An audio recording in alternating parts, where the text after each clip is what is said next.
ciel bleu vole en silence.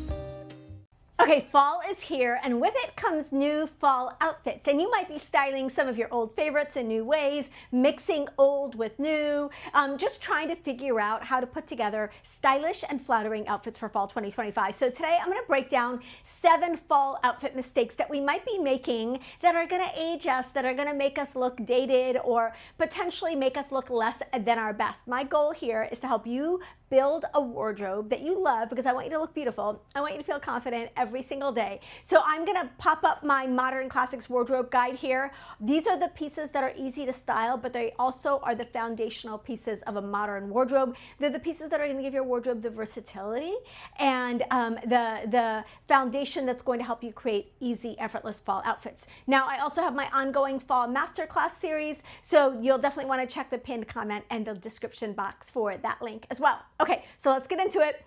I've got 7 styling mistakes that I see a lot, especially in fall outfits. The first is wearing loose plus loose.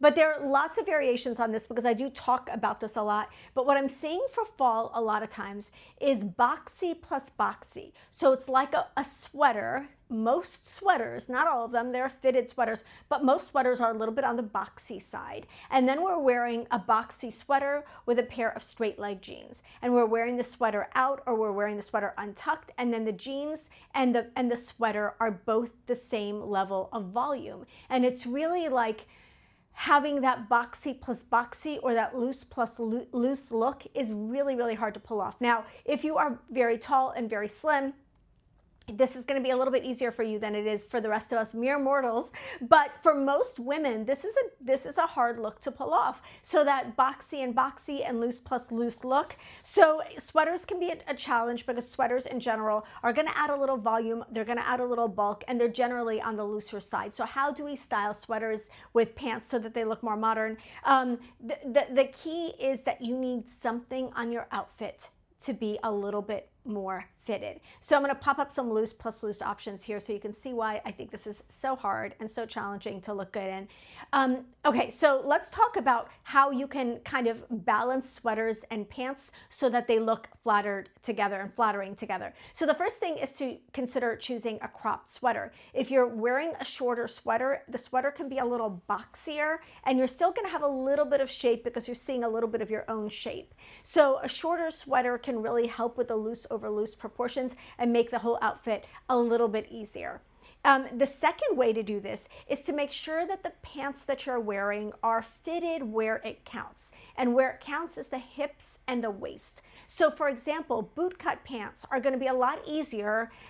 It's going to be a lot more flattering to pair sweaters with bootcut pants in general than it is to wear sweaters with straight leg jeans or straight leg pants, because straight leg jeans and pants are generally not that, unless they're slim straight, they're not that fitted through the hips and the waist. So you've got where the sweater and the pants meet, you've got boxy plus boxy, or you have loose plus loose. So if you're doing a baggy pant or straight leg pant with a slouchy sweater, that's going to be a much harder look. But if the top of the pants, the bum, the hips, the waist are fitted, then you can do a slouchy sweater with that, and it's going to be a lot easier to pull off.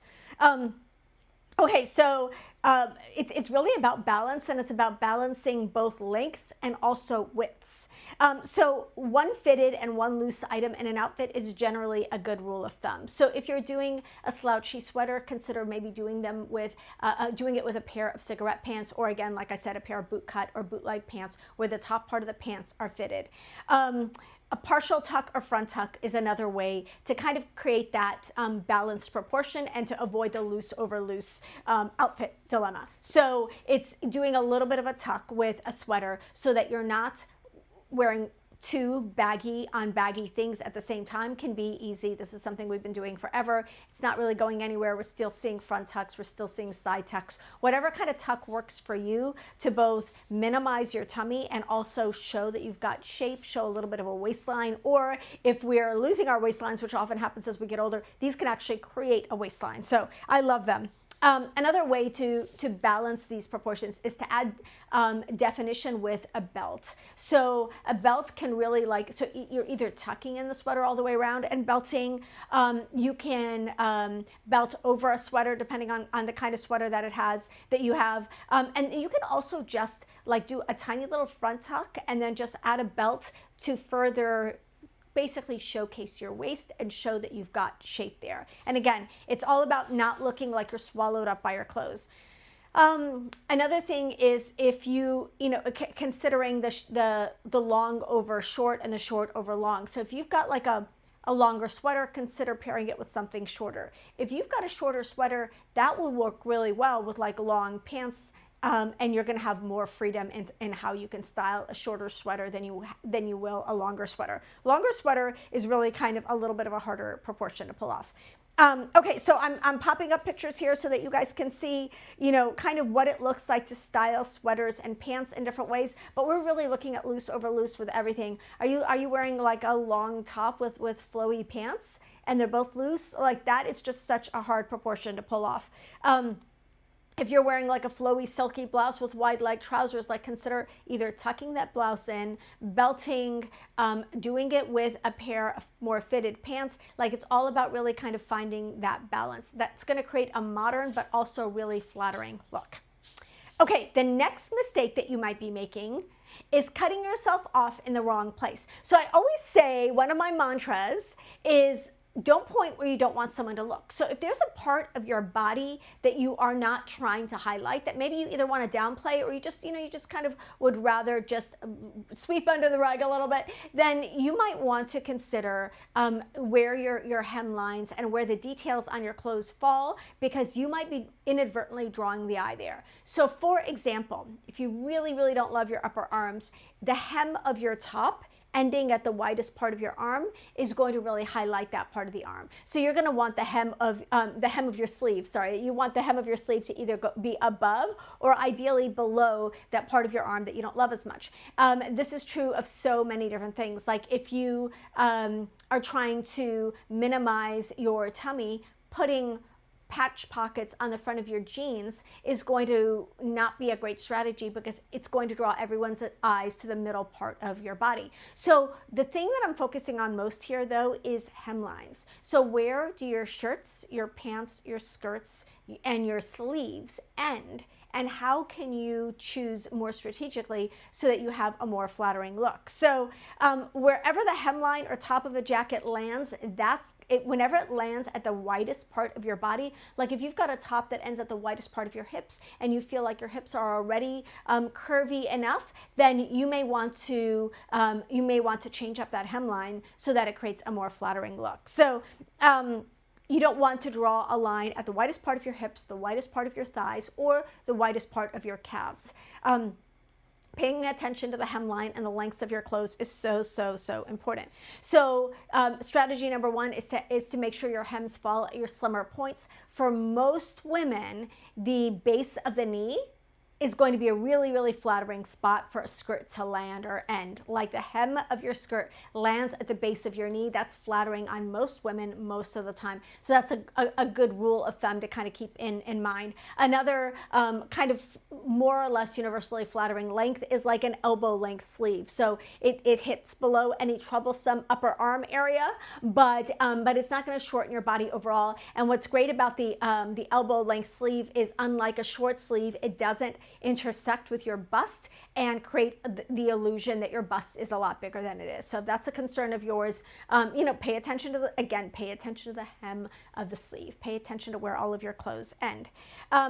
Okay, so these horizontal breaks that you're doing when you're cutting your line in half interrupt the vertical flow, but also really stop the eye at strategic places. So you want to make sure that you're stopping the eye at places where you want the eye to stop. So again, we're doing our hemlines at our slimmer points. We're also going to consider cropped jackets and blazers. One of the things I really like about cropped jackets and blazers is that they can highlight the waist without emphasizing the tummy. The right cropped jacket can hit you just where it looks like, oh look, she's got a waistline, but her tummy is like nice and flat. It can just do some really miraculous things to your vertical proportions.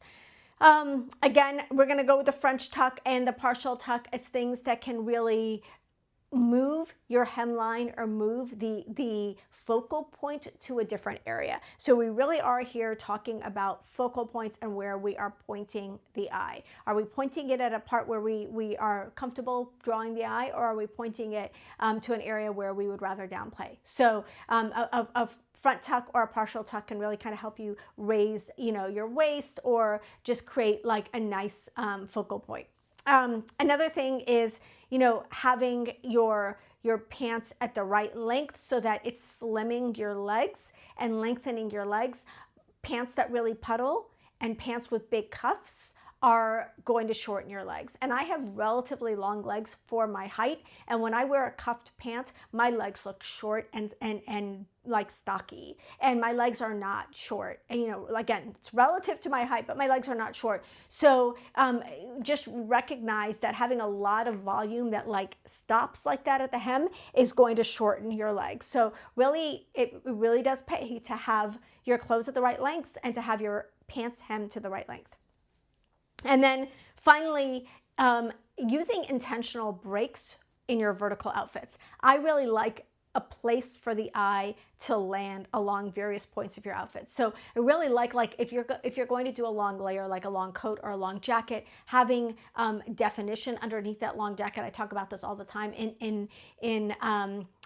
with a belt or with a top tucked into bottoms, where you can see where the waistline falls underneath the external layer. It's just such a key little trick that can really make you look proportional and give the eye a place to land along the length of your body and your outfit. So really kind of paying attention to the proportions of your outfit is critical. One of the key tools that I talk about with proportion all the time is the Fashion Fit formula. It is a miraculous proportion tool, and one that I definitely recommend checking out, because it will give you the best lengths on your specific body, your best skirt, your best pants, your best, all of those things. It really just kind of breaks all of that down for you. I'm going to do a big deep dive video into the Fashion Fit formula where I show some before and after, so you can kind of see what I mean. Okay, the next thing I want to talk about is ignoring proportions. And so I see this in this case, I'm talking about everything kind of being the same or similar. So I'm talking about doing something long over something long, doing something short over something short, doing something tight with tight, and doing loose with loose. Now, I've alluded to a couple of these already, but we're really going to break it down here because this is such an important principle, and I see this all the time. So this is the thing, in 2025, loose with loose can look modern, but it's also not flattering, and that's why that was my first tip. But tight with tight looks dated. So if loose plus loose equals unflattering, tight plus tight is out of style. And so this was a very 80s kind of silhouette, and I still see people who are like pencil skirt with fitted top, with pumps, and everything is very one note and looks very much the same. And when it looks the same, you're going to look dated, because that has not been the aesthetic for at least 10 years. We've really had this kind of opposites attract, like adding the wrong shoe, adding the wrong element, adding something unexpected to an outfit. That has been the aesthetic for a while now. And so if your outfit looks like everything is one note, it's going to look dated. Okay, so for a modern look, you want to use a modern and flattering look. You want to use variety in both length and in volume. One of the reasons I recommend a crop jacket with a dress so often is because you've got the dress is longer than the jacket, and so you've got a balance in that proportion. Another way to kind of work with these two opposites is to balance slim with wide. So a fitted top with wide leg pants, or a blousey baggy top with more fitted pants. It's a much more flattering and also much more modern combination.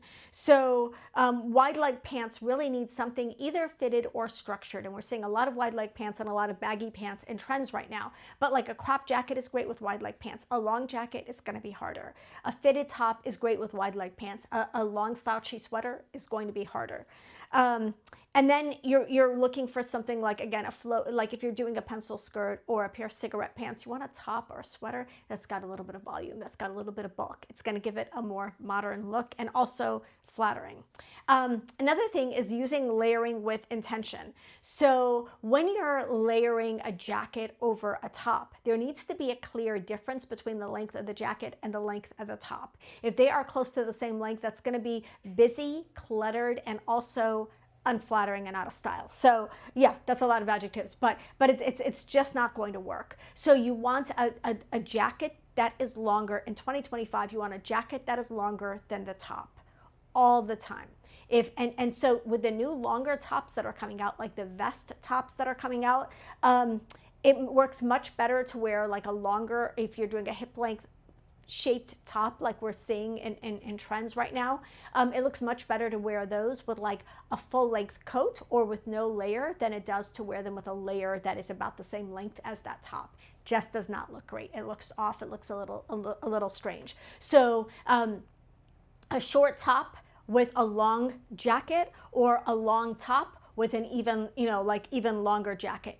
Because of the trends, you cannot do a long top with a cropped jacket in 2025. It is out of style. It has been out of style probably since 2015. So no cropped jackets over tunic. So the two options are longer top with even longer like coat, like big difference between the length of the top and the length of the coat. So again, you're getting the short over long proportion, or about a waist length top with a longer jacket. I'm going to pop up so you can kind of see what both of these look like. Okay, another thing is, so you're layering intentionally, and you're making sure that your layers are not interfering with each other. Another way, again, we're adding a waist detail or a belt to break up the eye to create that sense of balance and proportion. And then we're considering fabric weight and drape, and you're really kind of looking at, are you doing bulky with bulky, or are you adding kind of a combination, mixed fabrics, mixed textures, mixed bulk, so that you've got a more flattering look. So if you're doing like a bulky knit with a bulky knit with a bulky knit, you better be tall and slim, because that is a very, very hard look for most of us to pull off. So instead, try balancing something sleek with something chunky. Again, it's volume with fit, volume with fit. That's just the key. That's just the key. Okay, moving along. Mistake number 4, fall outfit mistake number 4, it's overmatching everything. And so this is especially, a lot of times I'll get questions when I talk about accessories and matching and the art of matching accessories and pairing accessories with outfits in 2025. And I'll get questions about like, how do you know when it's too much, and how do you know when it's too many touches? I will say that the brighter the color, the more likely it is to be too much when overmatching if you're pairing it in a lot of different places. So you can do a neutral plus a neutral plus a neutral all day long, and that will never be considered overmatching. Neutrals that's impossible for that to happen with a neutral, because it's a neutral and it's a subtle piece. It doesn't pop out. So when we're talking about pops of color or pattern, and that's when we can have that overmatching look. So the old like matching and dated look is like red shoes, red belt, red bag, red lipstick, maybe a pop of red in the earrings. That is not a thing anymore. So what we're doing instead when it comes to matching accessories is combining those pops with neutrals to create a balanced look. So I love, love, love a red shoe or a wine or a burgundy shoe for fall, winter. It is a key look and a key trend, but there are modern ways to style it, and then there are not so modern ways to style it. So the first thing I want to say is that you want either 1 or 2 pops of a color like red. Again, the bolder the color it is the more important it is to lean into these principles. So a pop color like red is going to need to be used more strategically than a color like navy or even like a light blue or whatever. The light blue can still be a pop, but it's not going to be as poppy of a pop as red. So with red, you want either 1 pop in the outfit, like a red shoe with an all neutral outfit, or you want the sandwich where you're doing red in the shoe and then red in one other piece in the outfit. And then you've just got like just a little connection there, but it's not like this is red and this is red and this is red and this is red and this is red. Very, very dated look. Very, very dated look. So You don't want it to look like you just went to the same store, and this is what we would do in the 80s, right? Like I remember doing this.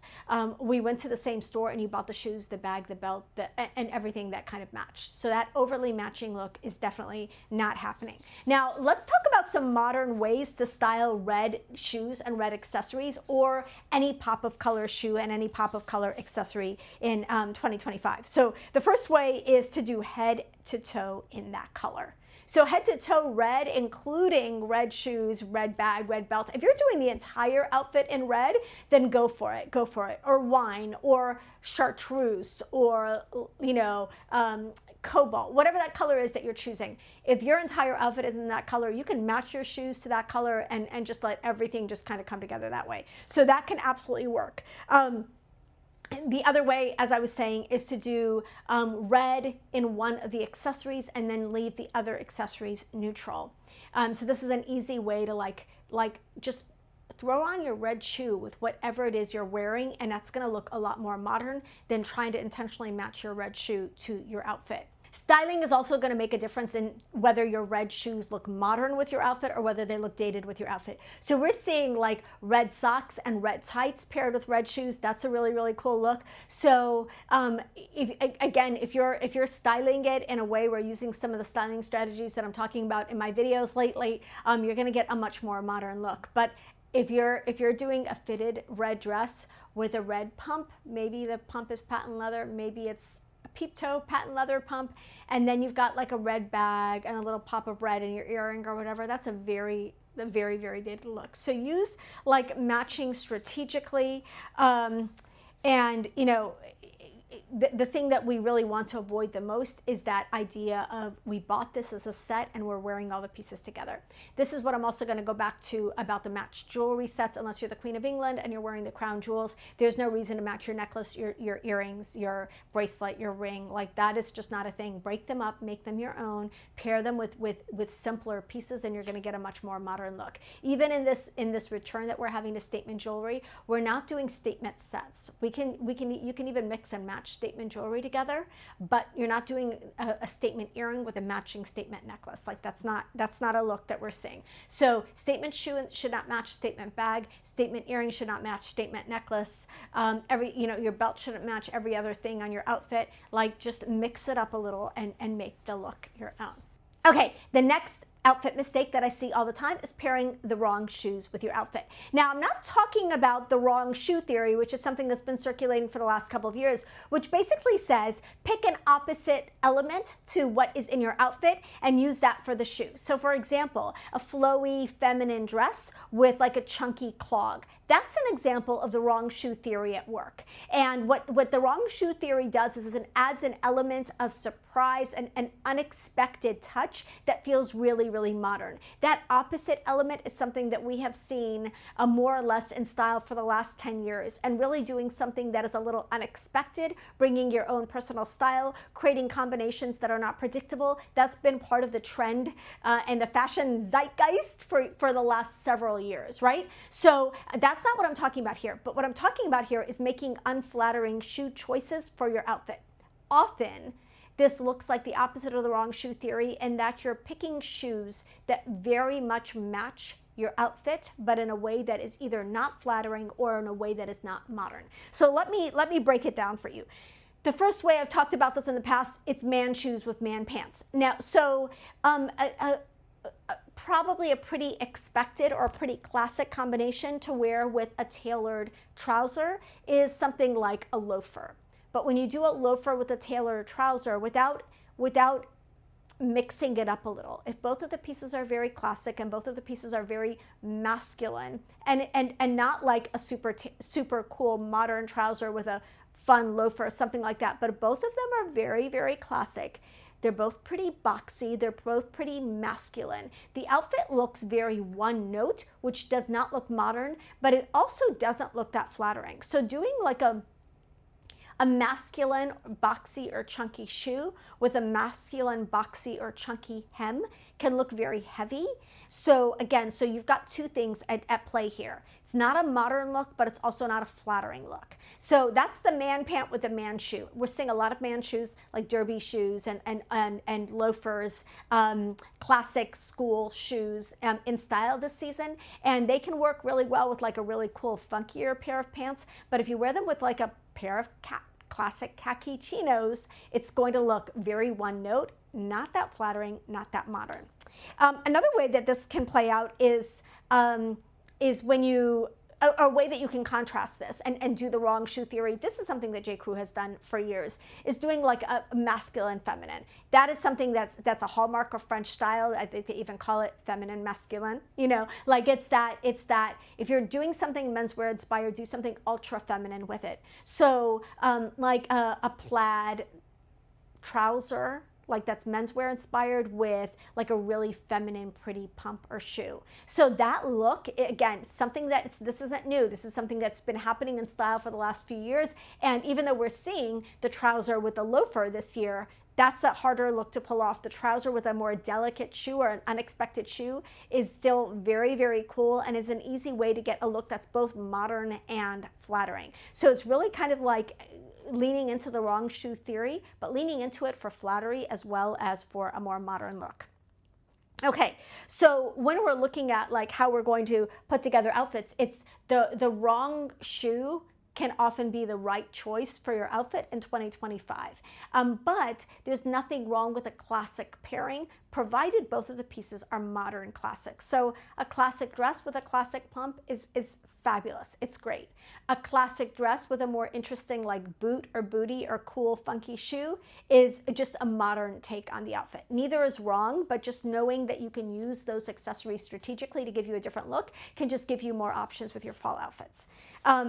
Again, what does end up looking wrong is when everything is very, very one note and like the dress is very classic, bordering on a little bit frumpy or a little bit dated, and then the shoes follow suit. Or the outfit is very masculine and the shoes follow suit. And it's not a tongue-in-cheek look, but it's a very like just heavy, stodgy look. Okay, so let's talk about the right shoes for different types of pants. And then there's a lot to say about this. So we're seeing a lot of loafers right now, including some chunky soled loafers, some boat shoes, like a little bit of a platform type of loafer. Those are really, really good with wide leg pants because you're going to have a little bit of heft in the shoe, but then you've got the volume and the width of the pant. And so there's going to be a nice balance there. So a platform loafer or just any of the new loafers right now look really great with like a wide leg pant. Another thing that looks great with wide leg pants is like a sneaker. And one of the new retro sneakers right now is a really great option with wide leg pants. If you still have a chunky sneaker in your fall wardrobe arsenal, then consider that with a wide leg pant as well, because the volume of the pant is going to make the chunky sneaker look a little sleeker. And then also a classic heel, like a pointed toe pump, or you know, that type of style, something super feminine, would also work really well with a wide leg pant. Let's talk about what shoes to wear with the new cigarette pants and the new like slimmer pants. I would go for a Mary Jane or a ballet flat with these pants. It's going to keep the look a little bit more balanced. And what can often happen is if you do a really chunky shoe with a skinny pant like that, you're highlighting the skinniness of the pants, and I think in that sense it creates a little bit more of a dated look. But doing it with the new Mary Jane flats that are in style right now, 10 out of 10. These also look, those thinner pants also look really great with the new heeled thong sandals, for as long as we're able to wear sandals. I just was talking to someone in Maryland who said it's still 80 degrees there, so even in the Northeast it's still warmer than usual. So a heeled thong sandal can look really, really great with the cigarette pants and like the new slimmer pants. And then you can also consider doing like a knee-high boot. If your pants fit into the boot, that's a great option for like a cigarette pant or a slim pant. So those are the right shoes to wear. And we are going to see that slimmer, it's like the new skinnier leg, come into more and more into style. And I feel like we're seeing a shift in that direction. So it pays to have shoes and ideas to style them. Okay, now for cropped or straight leg pants, these are the ones where I often see, like it's the straight leg pant with a chunky shoe that looks like a man shoe with man pant. This is the one that I'm often cautioning against. So this is where you want to go a little bit more feminine with the shoe. So a ballet flat is a really, really nice option to wear with like a straight leg or a cropped pant. A cropped straight leg or a full length straight leg looks great with a little ballet flat, something feminine and sleek like that. It also looks really nice with like a sleek sandal or like a more delicate sandal, not a chunky sandal, not a platform sandal, but like a sleeker sandal looks really, really nice with a straight leg pant. And then like a pump, a classic sling back, a pointed toe pump. Any really feminine footwear is going to look really, really nice with straight leg pants. I guess at the end of the day, I'm cautioning you a little bit about doing a masculine shoe with a straight leg pant, because a straight leg pant is the most masculine of the pant styles that we wear. And so it really requires a feminine shoe to like make it look its best. Okay, mistake number 6, it's forgetting a modern element. So leaving something modern out of an otherwise classic outfit. Now there's nothing wrong with wearing our classics, and my modern classics are automatically going to give you a modern look, and so you're going to get the advantage there anyway. But if you're like pulling classics from your wardrobe that you've had for a few years, and there's nothing wrong with that. I want you to work with your clothes. I'm going to pop up an example here. This is a classic black sheath dress from Hobbs of London, which is a very classic brand. Now, this sheath dress worn with a very classic, black pump is going to look like classic on classic. It's going to feel very one note, and there isn't any modern element in that outfit that is updating it and bringing it into 2025. So I feel like that's not the best choice. Instead, what I think would look amazing is if they just tweaked the shoe a little and updated the shoe. Maybe it's a cool Mary Jane pump. Maybe it's just a great booty, like a new sock booty would be beautiful with this. Maybe it's a knee-high boot. Whatever shoe they choose to update that outfit, like bringing a 2025 accessory into a classic look is an easy way to update everything that you have. That's why I lean into accessories so much, because old dress plus new shoes equals new outfit. Right? It's really like not adding that modern element can be something that can really quickly date your outfits and have them feel kind of flat and a little bit lackluster. Okay, I'm going to show you another example here. These are a couple other outfits where it's really classic on classic and everything kind of looks one note and everything looks the same, and this is kind of what I'm cautioning you against a little bit. But then I'm going to pop up this suit. These are all from the same site. These are all from Hobbs of London, which is known for their classic style, but I'm going to pop up this suit that is like a cranberry color, a plum burgundy color. But what they did here, they did a little tweak, a little update, which is they added a sock the color of the suit, and all of a sudden the outfit looks a lot more modern. Whereas if they had just done a very simple basic pump with this, it would have continued that classic vein and it really would not have been a modern look. So I really like just that little tweak that they did with that modern update. So it's really like looking at your overall outfit and asking yourself, what element that can I add to this classic look to modernize it? I'm going to pop up another example here. This is a coat, very classic coat, very classic pants. But you can see that the accessories that she's using are modern. She's got the bag, the shoes, the umbrella, like all of that. She's adding some modern elements into an otherwise classic look. If she had gone very classic with those accessories, it would have again been a little bit more one note and would have looked potentially a little bit dated.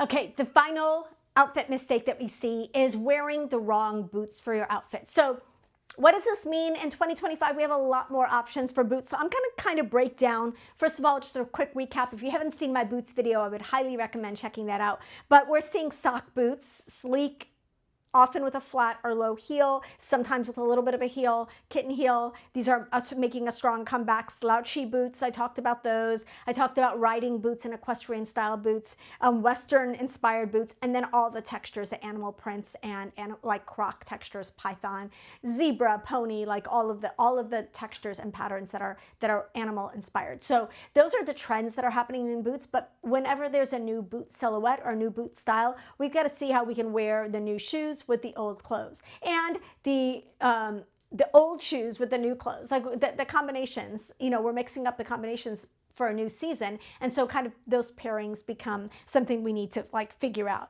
So I'm going to talk about like principles for pairing the right boots with the outfit. In general, knee-high boots are going to look best with dresses and skirts, and ankle boots are going to look best with pants. I also like to say, this is not related to boots, but that I like a flat with a dress and a loafer with pants. That's just me. There are examples of doing both very, very well. Like you can do flats with anything because it's a more modern, a more flattering shoe. But in my opinion, loafers generally look a little bit better with pants than with dresses. But in the same vein, I'm gonna say that knee-high boots tend to look great with dresses and skirts. And then of course with the skinnier pants that are in style right now. And then ankle boots look great with pants. You can wear them with dresses and skirts as well, but those are the choice for pants. So, okay, but let's talk about how to work your boots into your outfit and how to make everything kind of go together. The first thing is to use your boots as a leg lengthener. And this can be, especially with sock boots, if you match the sleek sock boot to the hem of your skirt, you're going to have a nice long lengthening look that is super, super flattering. Now, when you're wearing knee boots, whether it's a sock boot or riding boot or whatever under a skirt, one of the keys is to see if you can have the boot come up under the skirt so that there's not a line break. If you have longer legs, you can do the line break, but if you want the most leg lengthening look, have the boots go under the hem of your skirt, and you're going to have a nice long line from the waist to the hem. That's going to be really, really flattering. Now, we can go opposite the outfit or in the direction of the outfit in our boot choices. Now, if you match the weight of the boot with the outfit, like you're doing a chunkier, maybe like a chunkier riding boot with a chunkier outfit, you're going to have a little bit more of a classic combination. If you're doing that chunkier riding boot with a sleeker outfit, you're going to have a little bit more of a modern combination. So, but if you want, like a flattering look, or you're having a hard time making that look flattering, then consider doing a boot that really harmonizes with the scale of your outfit. So that would mean a slim boot with a slim outfit and a chunkier boot with a chunkier outfit. There is not a right or wrong here. It's really like what look do you like the most? And this is what I'm going to say. You can go with more classic combinations if your clothes are more modern. If your clothes are borderline a little bit dated, then you want to try a funkier combination. So for example, you've got a really classic dress. I would do something a little bit unusual with the boot. Like I was saying, adding a modern element. But if you've got like a really modern dress and you feel like a slim boot is gonna flatter your slim modern dress better, you can do the slim boot without it ever looking dated because the dress itself is modern. So really just kind of ask yourself, like where are you at with the outfit itself? And what does it need to for balance? Okay. Avoid visual breaks at awkward spots, especially if you feel like your legs are heavier or your legs are shorter. So a break at the mid-calf, a break right below the knee, like which a riding boot can sometimes do if the hem of the skirt doesn't cover it. Like pay attention to that if you feel like your legs are on the shorter side. If you have fuller calves, choose boots with like maybe some stretch panels or like a wider shaft, and avoid really ultra tight boots that really, really hug your leg if you've got a fuller calf, because that can definitely accentuate the fullness of your calf. Okay, the next thing is to consider like a high boot with a short skirt. I think that's a really, really fabulous combination. And then a bootie with a maxi skirt could also be a great. So we're doing kind of long with short, short with long, but I really love a knee-high boot with a shorter skirt.